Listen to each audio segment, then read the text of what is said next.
এবং আমি আমি তোমাকে আরও একটা জিনিস দেখানোর চেষ্টা করব যে রেজিস্টার খাতা, যেই রেজিস্টার খাতায় এখানে যারা কর্মচারীরা ছিলেন তারা এখানে আসতেন, এসে তারা এখানে সাইন করতেন, সেই রেজিস্টার খাতাও কিন্তু এখানে রয়েছে।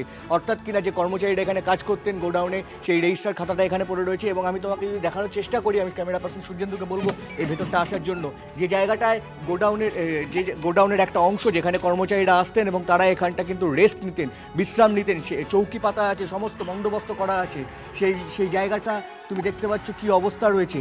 এবং শুধু তাই নয়, এখানে যে কাপড় যেভাবে ঢাই করে রাখা আছে সেই ছবিটা আমি তোমাকে দেখানোর চেষ্টা করব, যেখান থেকে কিন্তু মুহূর্তের মধ্যে আগুন ছড়িয়ে যেতে পারে সেই সমস্ত জিনিস কিন্তু এখানে রয়েছিল এবং সেটাই কিন্তু হয়েছিল। এখানে দেখো রঙের যে সমস্ত রঙের কৌটো এখানে রয়েছে, যেখান থেকে যে কোনো পরিমাণে আগুন ছড়াতে পারে। এই সামনের দিকের যে গেটটা রয়েছে কারখানার, সেই কারখানার যে সামনের দিকের গেট, যেখানটা আগুনটা ছড়িয়ে আসতে পারেনি, তার সামনের কিছুটা অংশ যেখানে ভস্মীভূত হয়ে যায়। কিন্তু এই জায়গাগুলো, যেই জায়গাটুকু অক্ষত রয়েছে, আমি তোমাকে সেই ছবিটা দেখাচ্ছি, এইখান থেকেও কিন্তু ভয়াবহ কিন্তু আগুন লাগার মতো ঘটনা ঘটতে পারতো।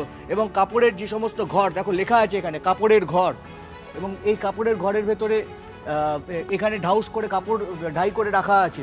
অর্থাৎ কিনা যেভাবে এইখানে পর্যাপ্ত অগ্নি নির্বাপক ব্যবস্থা ছাড়া যেভাবে এইখানে কাপড় রাখা হয়েছিল, সিল্কের জিনিস রাখা হয়েছিল, রঙের কৌটো এখানে রাখা হয়েছে, তা থেকে যে কোনো দিন যে বড়সড় দুর্ঘটনা হতে পারতো তা কিন্তু এই ছবিগুলো দেখে স্পষ্ট। এখন দেখার যে এখানে যে সিসিটিভি রয়েছে, সেই ছবিগুলো দেখে কিন্তু একেবারে স্পষ্ট যে কোনো দিন বড় রকমের দুর্ঘটনা ঘটতে পারতো। এবং দুর্ঘটনা যখন ঘটে গিয়েছে ঠিক তখনই এতগুলো প্রাণ একটার পর একটা চলে গেল। আপডেটের দিকে তুমি নজর রাখো।